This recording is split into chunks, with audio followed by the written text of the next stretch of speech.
All right, welcome everyone. This is a focused briefing specifically for the institutional investor. We're not here to talk about headlines. We're going to do a data-driven stress test on Pune's 2026 property cycle. The goal?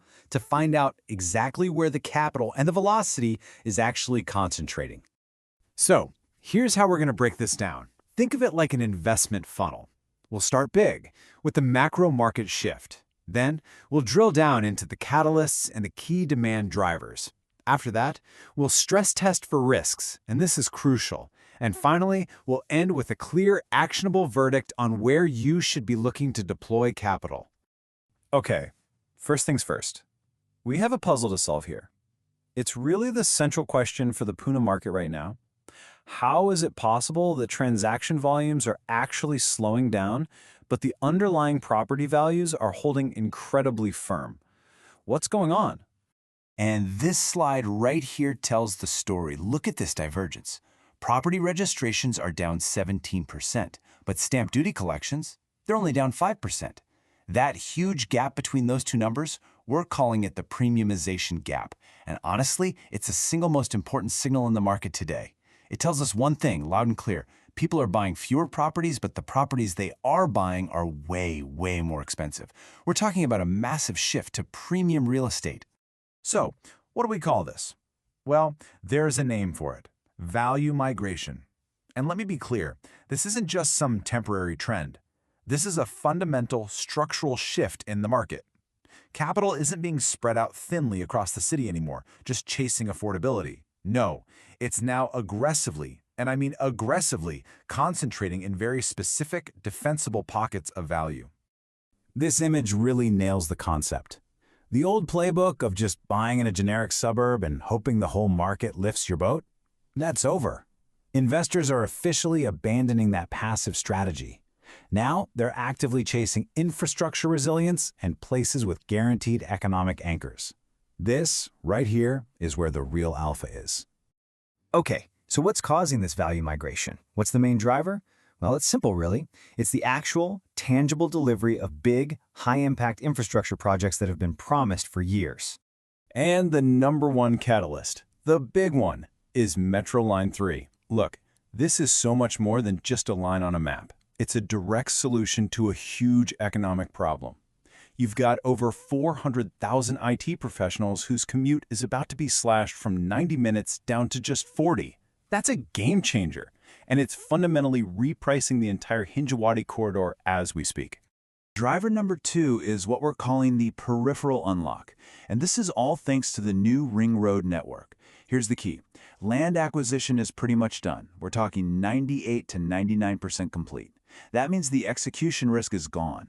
It's no longer a what if, it's a when. And now it's starting to unlock value, transforming these once fragmented outer zones like Punawale into a single, high-speed economic corridor. All right, let's look at the hard data, because the numbers don't lie.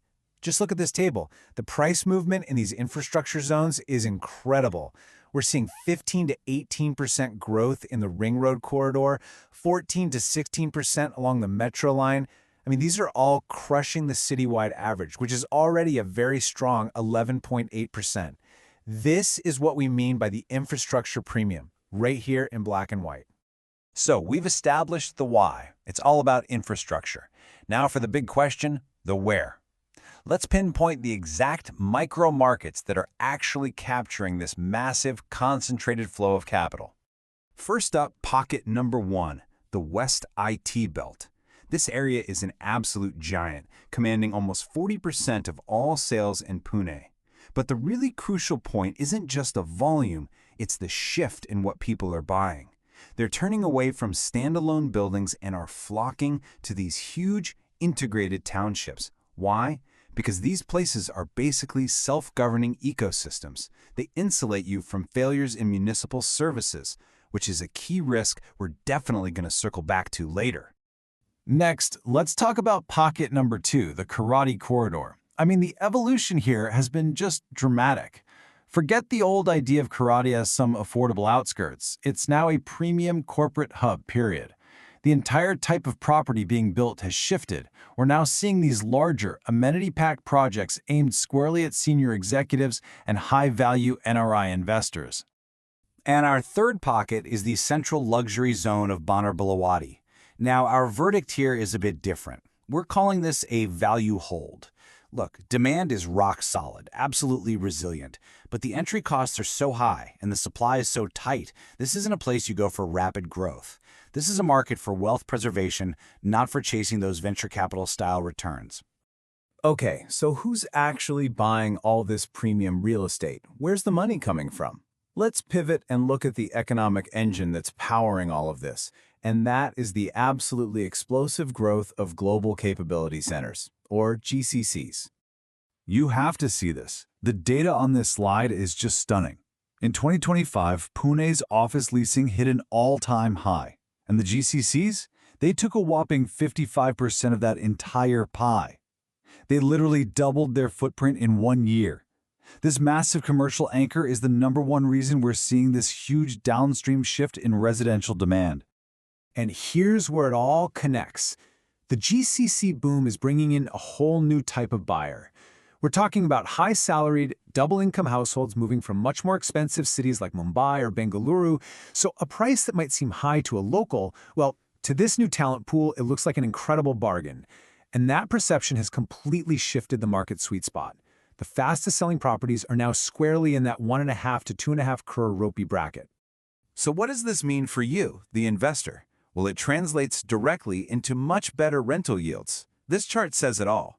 These GCC-heavy areas, like Kharadi, are delivering yields between 4.5 and 6%. That's way above the city's baseline. This is the real alpha play for institutions.